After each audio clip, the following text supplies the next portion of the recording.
शिखर पर पहुंचने की एक महत्वपूर्ण सीढ़ी आग को घरेलू बनाना था।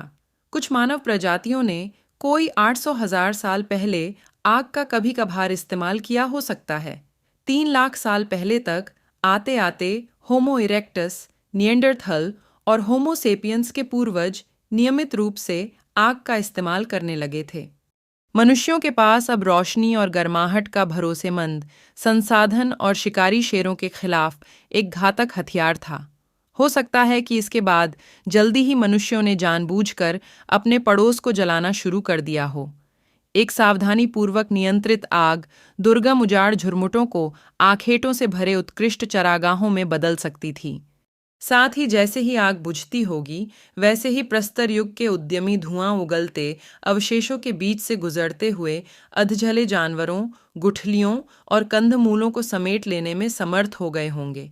लेकिन आग ने जो सबसे अच्छा काम किया वह था पकाना। गेहूं, चावल और आलू जैसी भोजन की जिन वस्तुओं को मनुष्य इनके कुदरती रूपों में पचा नहीं पाते थे, वे पकाए जाने की वजह से हमारे मुख्य खाद्य पदार्थ बन गईं। आग ने न केवल भोजन के रसायन को बदल दिया, बल्कि उसने उसकी जैविकी को भी बदल दिया। पकाने की क्रिया उन कीटाणुओं और परजीवियों को मार देती थी जो भोजन में फैलकर उसको दूषित कर देते थे। फलों, गुठलियों, कीड़ों और मृत जानवरों के मांस के पक जाने से मनुष्य को इन चीज़ों को चबाने और पचाने में बहुत ज़्यादा आसानी हो गई। जहाँ चिंपांजी को कच्चे भोजन को चबाने में हर दिन 5 घंटे लग जाते हैं, वहीं पका हुआ अन्न खाने के लिए लोगों को 1 घंटा पर्याप्त होता है। पकाने की क्रिया के आगमन ने मनुष्यों को अनेक तरह के भोजनों को खाने की क्रिया में कम समय लगाने और छोटे दांतों तथा छोटी आंतों से काम चलाने में सक्षम बना दिया।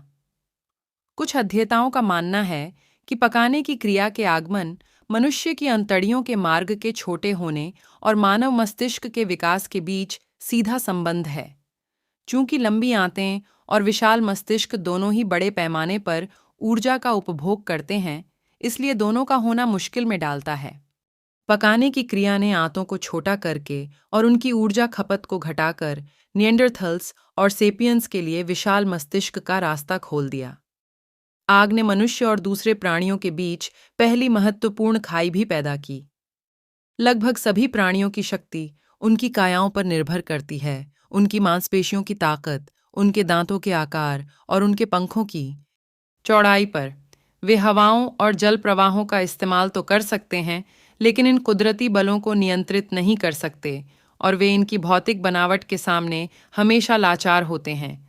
उदाहरण के लिए, गिद्ध जमीन से उठते ऊष्म हवा के स्तंभों, थर्मल कॉलम्स को पहचान लेते हैं, अपने विशाल पंख फैलाते हैं और गर्म हवा को गुंजाइश देते हैं कि वह उन्हें ऊपर की ओर खींच सके। लेकिन गिद्ध इन स्तंभों की स्थिति को नियंत्रित नहीं कर सकते और उनकी अधिकतम क्षमता पूरी तरह से उनके पंखों के विस्तार के अनुपात में होती है। जब मनुष्यों ने आग को घरेलू बना लिया, तो उन्होंने एक आज्ञानुवर्ती और संभाव्य रूप से असीम बल पर काबू पा लिया। गिद्धों से भिन्न, मनुष्य यह तय कर सकते थे कि उन्हें कब और कहाँ एक लपट पैदा करनी है और वे कितने ही कामों के लिए आग का उपयोग कर सकते थे। सबसे महत्वपूर्ण बात यह है कि आग की शक्ति मानव शरीर के रूप, संरचना या सामर्थ्य से सीमित नहीं थी। एक अकेली औरत चकमक या आग की तीली से कुछ ही घंटों में समूचे जंगल को जलाकर राख कर सकती थी। आग का घरेलू होना आने वाली चीजों का एक संकेत था।